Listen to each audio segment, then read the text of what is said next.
The crystalline palace floated above the purple clouds of Vraxia Prime, catching the light of 3 distant suns. Inside the throne room, Queen Zathara sat perfectly still on her elevated seat. Her forearms rested on the armrests, each hand holding a different symbol of her authority. Her compound eyes reflected nothing as she watched the prisoners being brought before her. The Vraxian guards moved with mechanical precision, their chitinous armor clicking with each step. Between them walked 7 humans from the cargo ship Dawn Treader. They looked small and soft compared to the towering insectoid warriors surrounding them.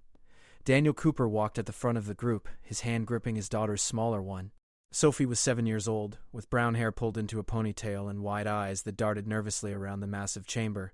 She pressed close to her father's leg, trying not to show how frightened she felt. The chief guard struck his staff against the crystal floor 3 times. The sound echoed through the chamber like thunder.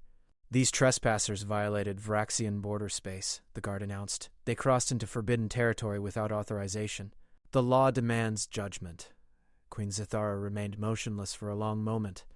Her advisor, Kelthrus, stood beside the throne with a data tablet clutched in his 6-fingered hands. He read from the screen in a flat voice. "The vessel Dawn Treader entered our space at marker 749. They ignored 3 warning broadcasts. They continued forward for 18 minutes before our patrol forces disabled their engines." Daniel stepped forward slightly. "Your Majesty, if I may explain?" "Silence." The Queen's voice was cold and smooth, like metal sliding across ice. "The accused will speak only when permitted," Sophie whimpered softly. Daniel squeezed her hand gently, trying to reassure her without words. Queen Zathara's eyes fixed on the group. "For 300 years I have upheld the laws of this empire. These laws exist because they are logical. They are fair because they apply to everyone equally. Emotions and circumstances do not change what is right." She gestured with one of her 4 hands. A holographic display appeared in the air, showing the Dawn Treader's flight path. The ship had indeed crossed directly into Vraxian space, passing through clearly marked boundary zones. "The evidence is clear," Queen Zathara continued. "You violated our borders. The penalty is detention until a full investigation determines your intentions. If you are found to be spies or scouts for hostile forces, the penalty is permanent imprisonment. If you are simply foolish, you will serve 10 years and then be released." An older woman from the crew, Helen, spoke up despite the guard's warning gesture. 10 years? "We're not criminals! We had an emergency!" "Explain this emergency," the Queen said, her tone unchanged. Daniel took a breath and stepped forward again. This time the guards let him speak. "My daughter is sick," he said quietly. "She has a genetic condition called Kellerman syndrome. Without her medication, her body starts shutting down. We were traveling to the medical station at Gateway 4 when our navigation system failed. A solar flare knocked out half our systems. We didn't know we crossed into your space until your ship surrounded us." Kelthrus tapped on his tablet. "Our scans show the child does have unusual biological markers. However, system failures do not excuse violations of sovereign territory. Many vessels have attempted to use similar excuses to justify espionage activities." "We're not spies," Daniel said, his voice remaining calm, but with an edge of desperation creeping in. "We're maintenance workers. We fix cooling systems on mining stations. My daughter and I were just trying to get to the hospital." Queen Zathara studied the human father and child. She had seen many species in her long reign. Humans were relatively new to this part of the galaxy, having only achieved faster-than-light travel 40 years earlier. They were unremarkable in most ways. Average strength, average intelligence, short lifespans. They had no natural armor, no venom, no psychic abilities. They were soft and vulnerable. "When did the child last receive medication?" the Queen asked. 36 hours ago, Daniel said. "She needs it every 48 hours. We have maybe 12 hours left before the symptoms become severe." "And you carry this medication with you?" "It was in our medical bay. Your soldiers destroyed it when they searched the ship." Kelthrus checked his tablet again. "Confirmed. Standard security protocol requires the destruction of all unknown chemical compounds during initial boarding procedures." Sophie began to sway slightly. Daniel immediately knelt beside her, steadying her with both hands. "Baby, stay with me. Just a little longer." "I'm okay, Dad," Sophie whispered, but her face had gone pale. Queen Zathara watched this exchange with the same neutral expression. In Vraxian culture, offspring were raised in communal centers, their genetic material combined and grown in artificial chambers. Parents did not exist as a concept. The intense concern this human male showed for a single young one seemed illogical. The Varaxian Empire has laws for a reason, the Queen stated. If we excuse one violation due to emotional appeals, we set a precedent that invites chaos. Every criminal would claim an emergency. Every spy would invent a sick child. Then, scan her, Daniel said, his voice rising slightly. Her technology is more advanced than ours. You can see she's really sick. You can see I'm telling the truth. Truth and law are separate matters, Queen Zathara replied. I do not doubt your child is ill. I doubt whether that illness justifies forgetting the rules that keep our empire safe. Another crew member, a young man named Peter, spoke up. What kind of advanced civilization lets a child die over a paperwork violation? The guards moved towards Peter threateningly, but Queen Zathara raised a hand to stop them. We are advanced precisely because we do not let emotions override logic, she said. Your species is young. You still believe feelings matter more than order. You will learn, as all species must, that survival requires discipline. Daniel stood slowly, his eyes never leaving the Queen's face. Sophie leaned heavily against him now, her breathing becoming labored. Please, Daniel said softly, I'm begging you. She's 7 years old. She hasn't done anything wrong. Punish me if you need to punish someone, but let her get help. Punishment is not the purpose of our law, Queen Zathara said. Justice is the purpose. And justice must be blind to individual circumstances. The throne room fell silent except for Sophie's increasingly difficult breathing. The other human prisoners watched helplessly. The Varaxian guards stood like statues, unmoved by the unfolding drama. Daniel looked down at his daughter. Her eyes were starting to close. He had seen these symptoms before, knew exactly what was coming. In 14 hours, she would start having seizures. In 20 hours, her organs would begin failing. In 30 hours, she would die. He looked back up at Queen Zathara. Something in his expression had changed. The pleading was gone, replaced by something harder. Something that made even the massive Varaxian guards shift slightly in their positions. I was really hoping, Daniel said quietly, his voice suddenly very calm, that you'd choose compassion. The temperature in the room seemed to drop. Kelthris glanced at his tablet, his compound eyes widening slightly. The atmospheric sensors were registering unusual readings. The humans' biosigns were spiking in ways the Varaxian database had no explanation for. Queen Zathara leaned forward slightly on her throne, her perfect stillness finally broken. For the first time in decades, she felt something she didn't immediately recognize. It might have been curiosity, or it might have been the first whisper of concern. The air in the throne room felt different now. The Varaxian guards noticed it first, their antennae twitching as they tried to identify the change. Kelthris stared at his tablet, watching numbers climb on the screen in ways that should not be possible. Daniel Cooper stood perfectly still, but everything about him had shifted. His shoulders were no longer slumped in defeat. His hands no longer trembled with fear. He looked at Queen Zathara with eyes that held something the Varaxians had never encountered before.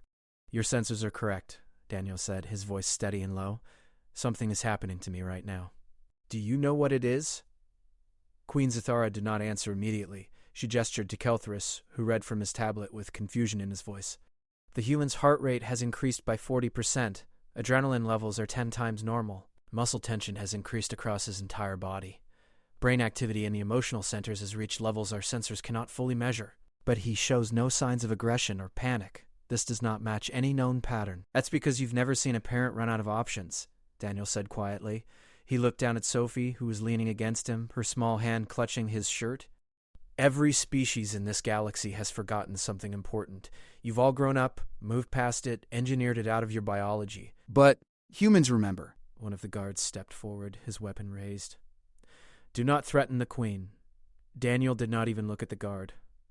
I'm not threatening anyone, I'm explaining. There's a difference. The guard moved closer, reaching out to grab Daniel's shoulder. His hand stopped 10 centimeters away, as if hitting an invisible wall.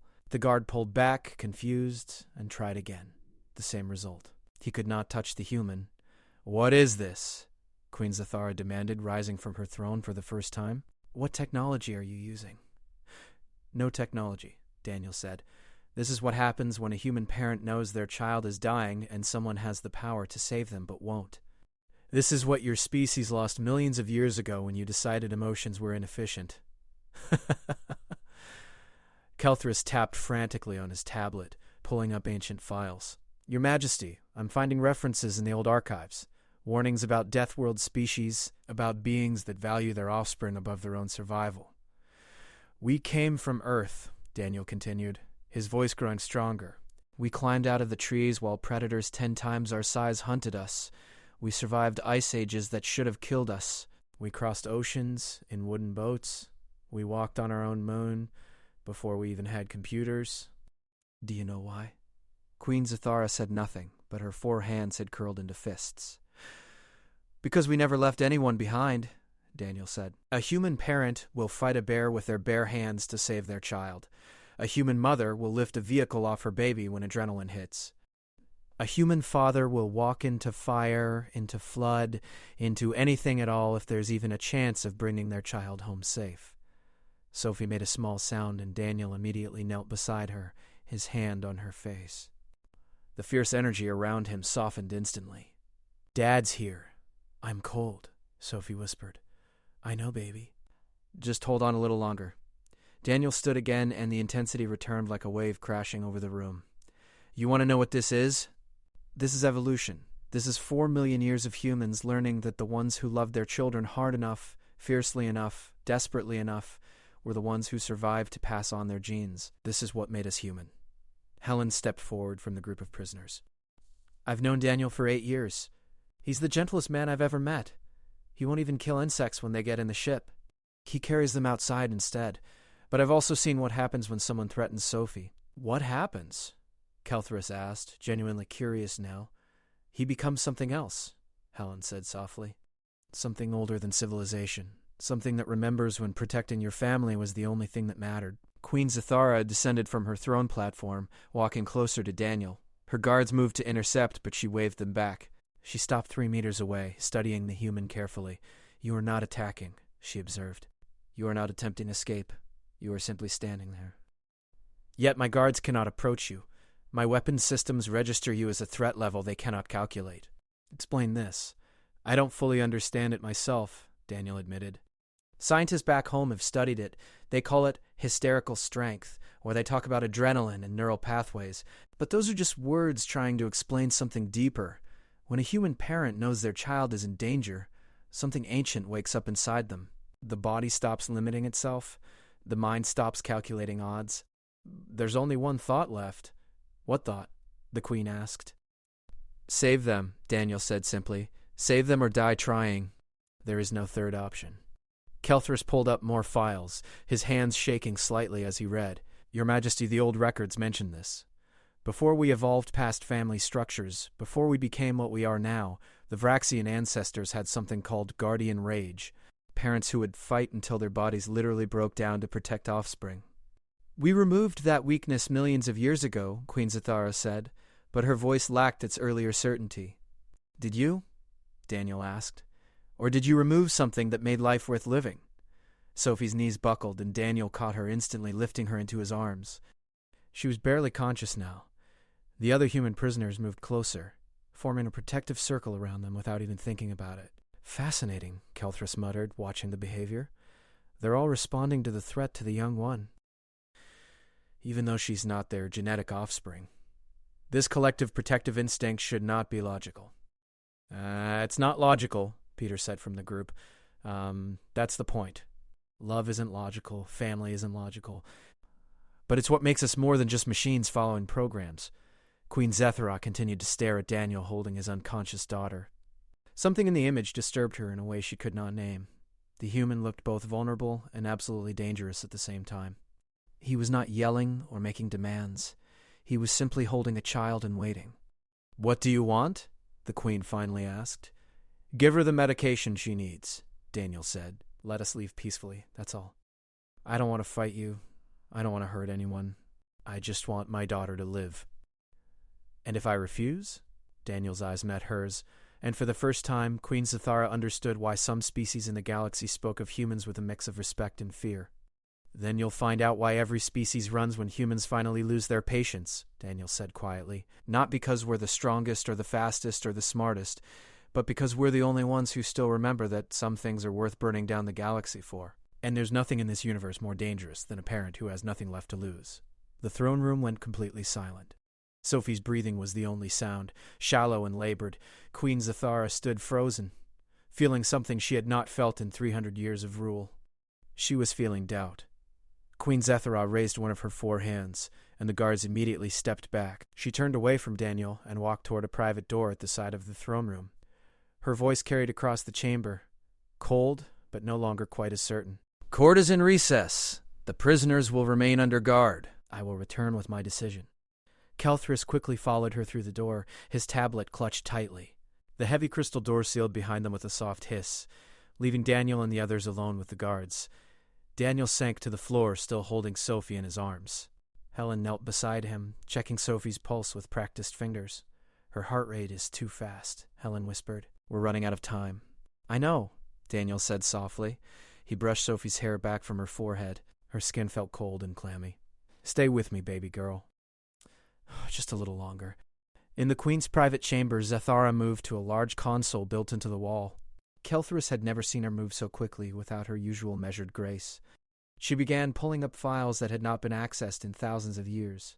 Show me everything about Deathworld species, she commanded. Show me the old warnings. Kelthris worked quickly, projecting documents into the air around them. Ancient Vraxian text appeared, written in a dialect so old that the translation system struggled with some words. Here, Kelthris said, highlighting a passage. This was written 4 million years ago, before the Great Evolution, before we engineered emotions out of our biology. Queen Zathara read aloud, her voice quiet, Beware the species that bonds with its young. They will fight beyond reason, beyond survival instinct, beyond death itself. They cannot be bargained with when their offspring are threatened. They cannot be frightened into submission. Logic fails against them. Force fails against them. Only compassion can reach them, because compassion is their language. She moved to another file, this one even older. It showed images of ancient Varaxians, their bodies different from the current form. In the images, larger Varaxians stood protectively over smaller ones. We used to be like them, Kelthris said softly. We had parents and children. We felt what that human is feeling right now. Why did we change? Zathara asked, though she knew the answer. Efficiency, logic, power. Kelthris pulled up historical records. The Great Evolution made us stronger, smarter, more unified. We built an empire that has lasted millions of years, but we lost something in the process. Queen Zathara touched one of the ancient images, her hand passing through the hologram. The picture showed a Vraxian parent holding a young one close, their antennae touching in what the old texts called a comfort bond. Do you ever wonder what it felt like? She asked quietly. Kelthris hesitated before answering. Every day, Your Majesty, especially when I see other species, when I see how they care for each other, when I see what that human is willing to do for his child. Zathara pulled up another file. This one showed encounter records with other species that maintained family bonds. The Korthan Assembly, the Pleiadian Collective, the Centauri Nations, all of them had something the Vraxians lacked. They are not more powerful than us, she said. They are not more advanced. But they have something we do not. Purpose beyond survival. Meaning beyond efficiency. The humans said we removed a weakness, Kelthris noted. But what if we removed a strength? In the throne room, one of the younger guards had moved closer to the human prisoners. He was new to the royal service, only 50 years old. He watched Daniel holding Sophie, watched the other humans gathering close to protect them both. Why do you all stay near the child? The guard asked suddenly. She is not your offspring. Peter looked up at the guard. She's a kid. She's scared and sick. Where else would we be? You could move away. Save yourselves. Cooperate with us and perhaps earn lighter sentences. Helen laughed bitterly. You really don't understand, do you? We're human. We don't leave kids behind. Any kid. It doesn't matter if she's related to us or not. The guard tilted his head, genuinely confused. This is illogical. Your survival odds would improve if you distanced yourselves from the problem. Survival isn't the only thing that matters, Daniel said quietly, not looking up from Sophie. If you have to abandon kids to survive, what are you surviving for? The question seemed to disturb the guard. He stepped back, his antennae drooping slightly. In the private chamber, Queen Zathara had gone silent. She stood in front of the ancient images, her 4 hands hanging at her sides. Kelthris waited, knowing better than to interrupt her thoughts. Finally, she spoke. If I help them, I break our law. I set a precedent that emotions matter more than rules.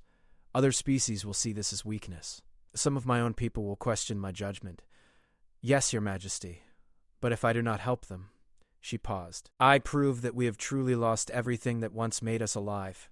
Kel-3 set down his tablet. May I speak freely? Always. I have studied thousands of species. I have analyzed their strengths and weaknesses, their successes and failures, and I have noticed something. The species that last the longest, that build the greatest civilizations, are not the most logical. They are the ones that remember why they wanted to survive in the first place. Queen Zathara turned to face him. You think I should help them? I think, Kelthra said carefully, that you already know what you want to do. You called this recess not to decide, but to find justification for a decision your instincts already made. I do not have instincts. We evolved past them. Did we? Or did we simply forget how to listen to them? Zathara was quiet for a long moment. Then she moved to a secure cabinet built into the wall. Inside were vials of various substances collected from across the galaxy. She found what she was looking for, a container of clear liquid with human medical labels on it. We confiscated this from their ship, she said. We kept it for analysis. This is the medication the child needs. Kelthris looked at the vial, then at his queen. What will you do? Queen Zathara held the vial up to the light. Such a small thing, such a simple solution. And yet the decision of whether to use it felt like the most important choice she had made in her 300 years of rule. I am going to make a choice, she said slowly. Not because logic demands it, not because law requires it, but because something in me, something very old and nearly forgotten, is telling me that watching a child die when I have the power to save her would make me less than what I should be. She walked toward the door, the vial held carefully in one hand. Kelthries followed, his heart rate increasing, with something that might have been excitement or might have been fear. Are you certain, Your Majesty?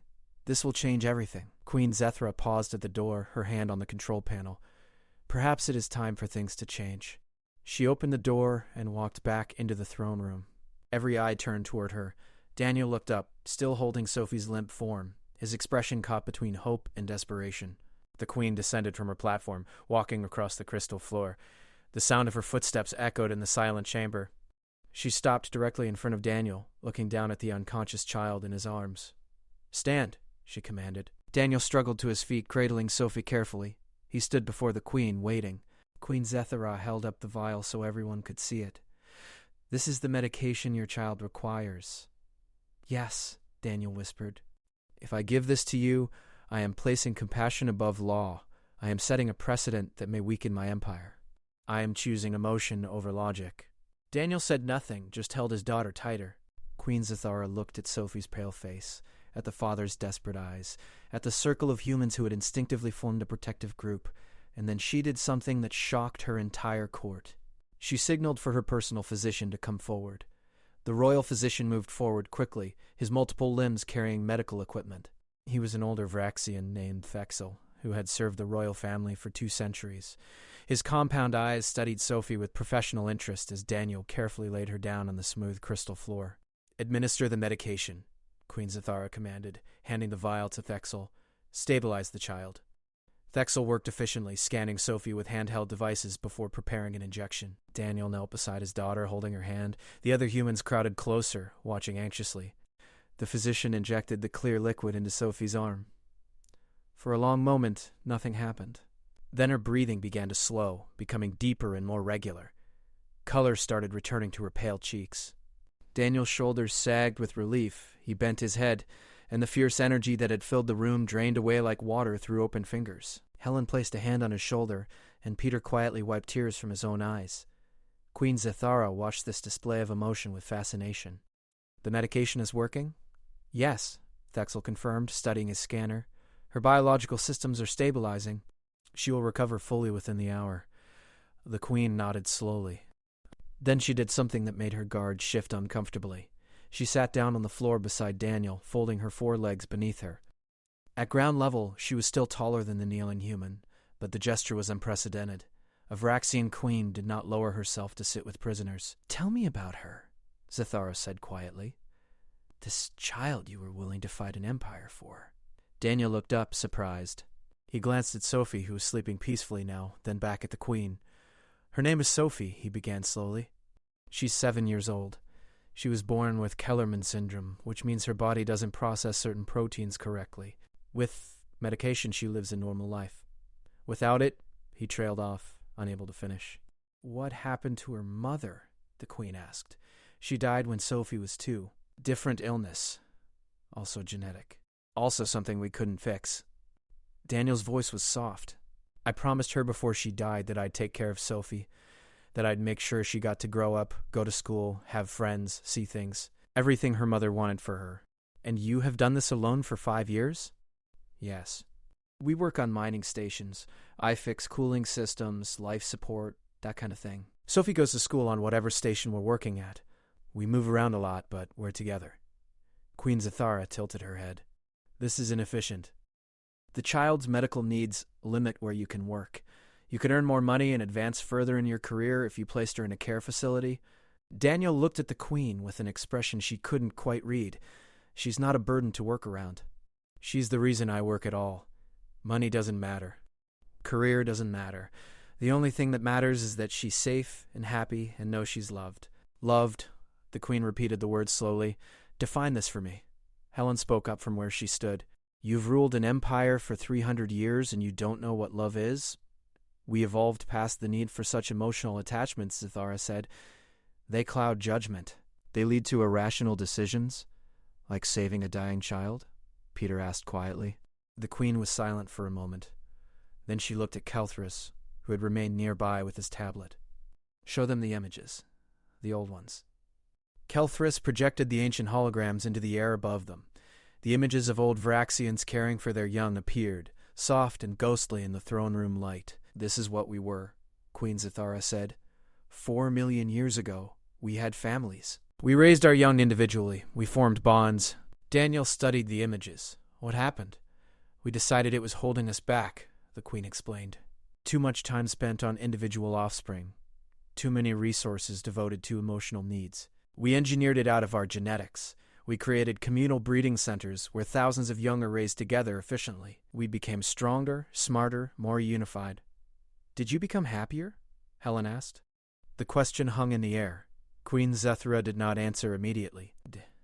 Finally, she said, we do not measure happiness. We measure success, power, stability.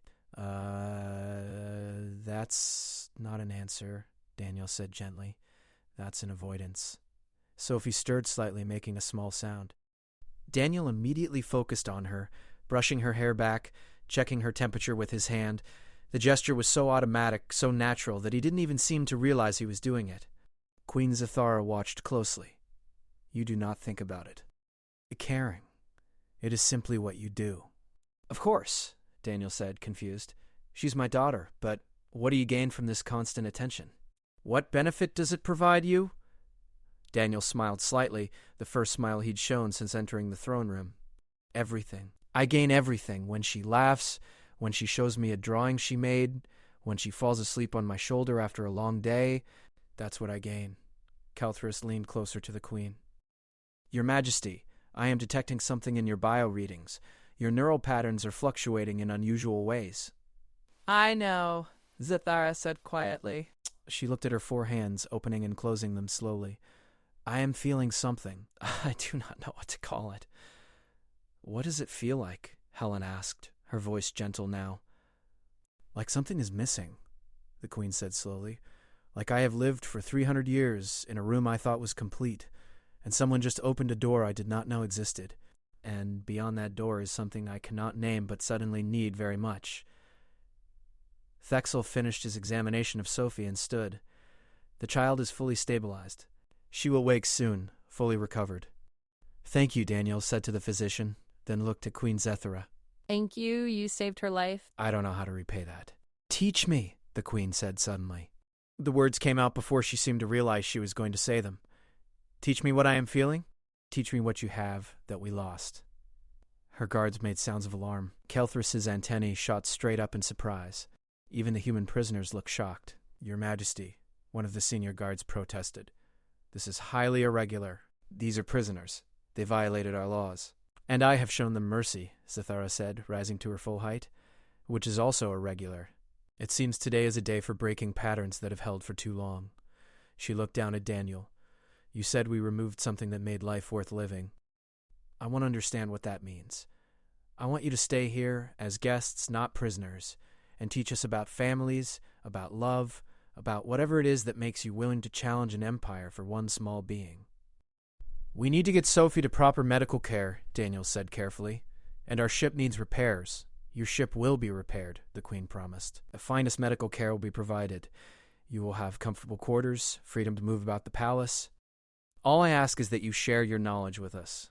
Helen stepped forward. Why? Why does this matter so much to you? Queen Zathara looked at the ancient images still floating in the air, then at Sophie sleeping peacefully on the floor, then at Daniel kneeling beside her.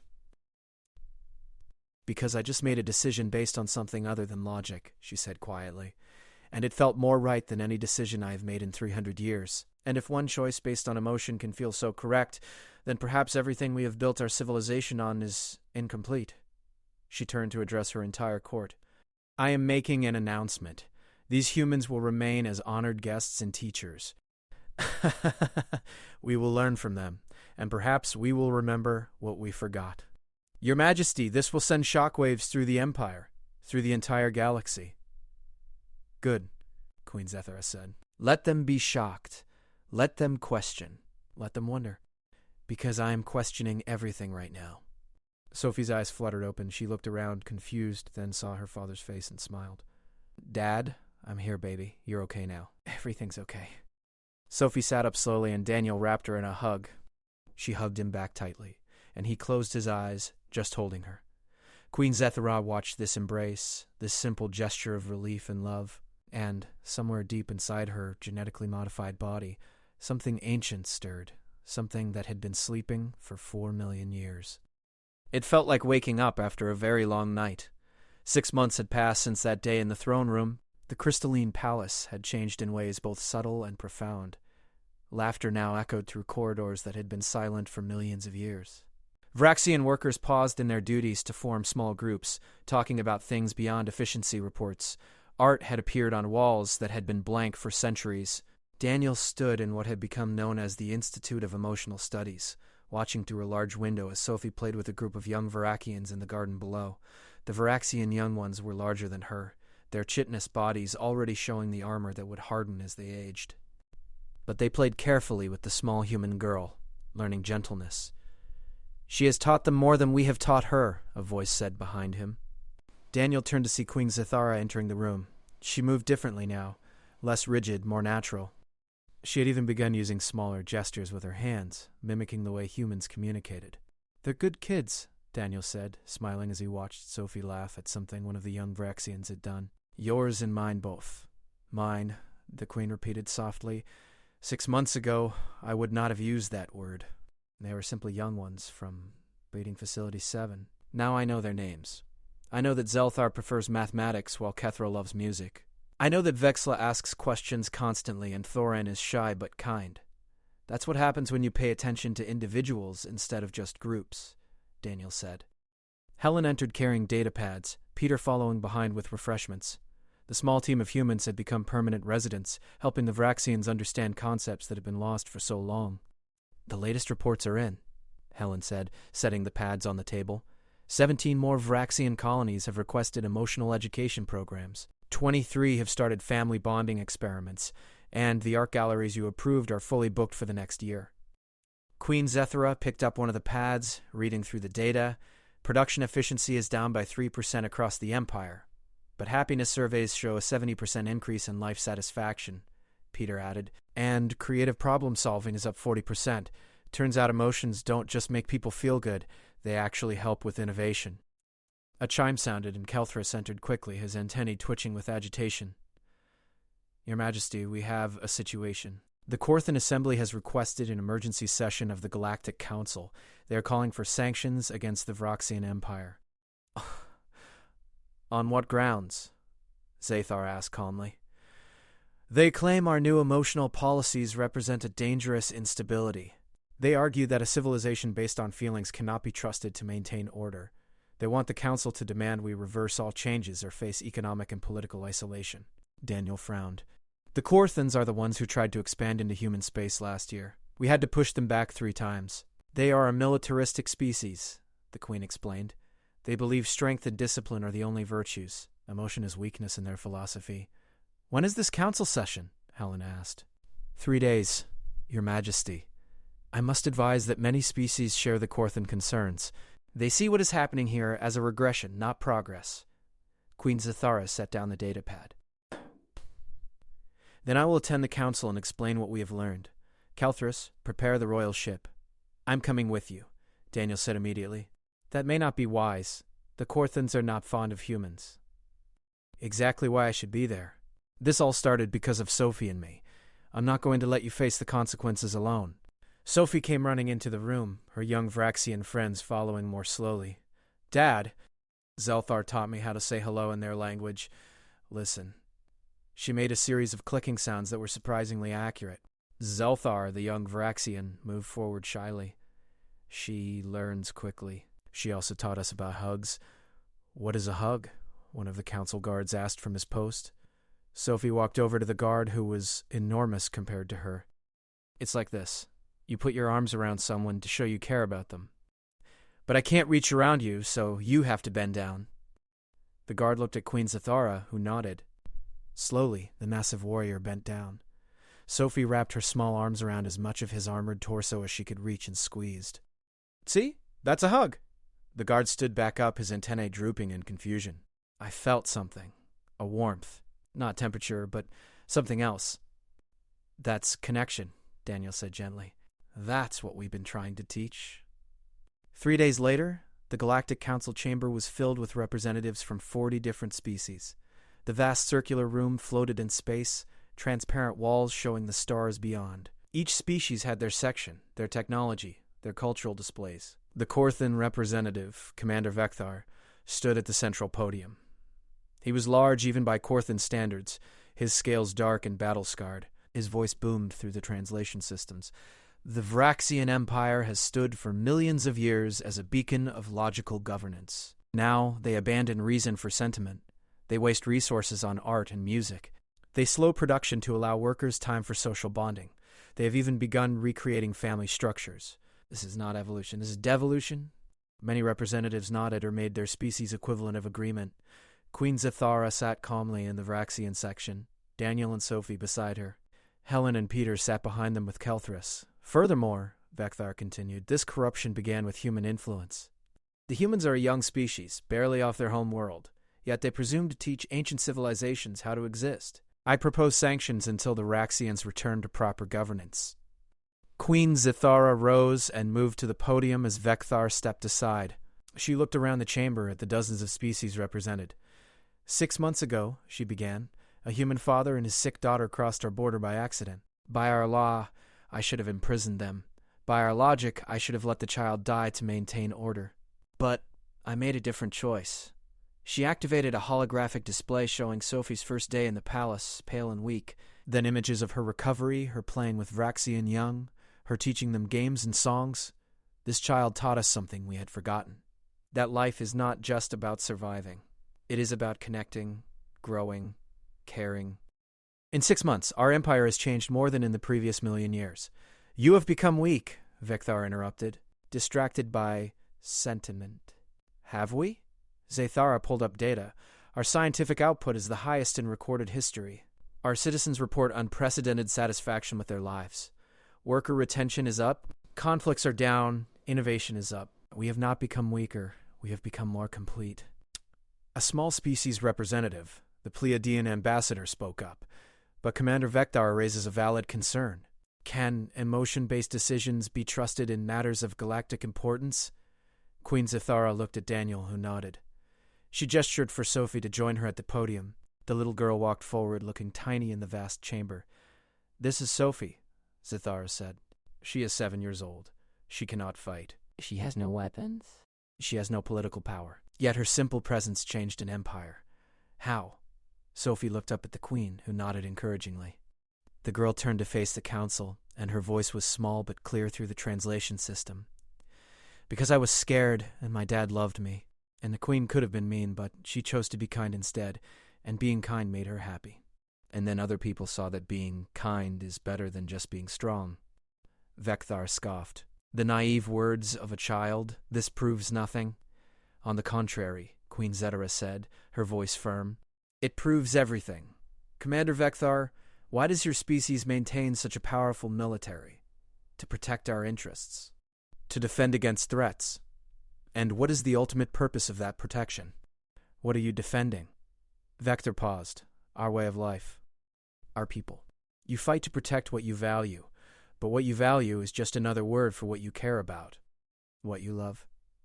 Zathara placed a hand on Sophie's shoulder. We simply chose to remember that the caring matters more than the fighting. A ripple of discussion moved through the chamber. Several species representatives were conferring with their advisors. The Centauri nation's representative stood. I would like to visit the Vraxian Empire, to observe these changes firsthand. As would we, added the Andromeda Coalition. Vector slammed his fist on his podium. This is absurd. You would abandon logic for the word of a child? Not just a child, said the Pleiadian ambassador quietly. Look at them, the queen of an ancient empire standing beside a human child, the most powerful military commander in this sector arguing against the weakest being in this chamber. Who looks stronger in this moment? Sophie tugged on Queen Zethara's robe. When the queen bent down, Sophie whispered something. Zethara's eyes widened slightly, then she nodded. Sophie walked across the open floor toward the Corthan section. Security systems activated automatically, but Vecthar waved them off. The massive commander stared down at the approaching child. Sophie stopped in front of him and held out her hand. My dad says everyone is scared of something, and people who act meanest are usually the most scared. What are you scared of? The chamber went completely silent. Vecthar stared at the small hand extended toward him. His scales rippled with colors that indicated confusion, anger, and something else. I am scared of nothing, he said. That's not true, Sophie said gently. Everybody's scared sometimes. It's okay. And then she did something nobody expected. She hugged his leg, the only part of him she could reach. For a long moment, Commander Vecthar stood frozen. Then slowly, very slowly, he reached down and placed one clawed hand gently on her head. I am scared, he said quietly, his voice barely audible, that if we become soft, we will lose everything we have built. But maybe, Sophie said, looking up at him, you built the wrong things. The alien queen was stunned when a human father revealed his hidden power.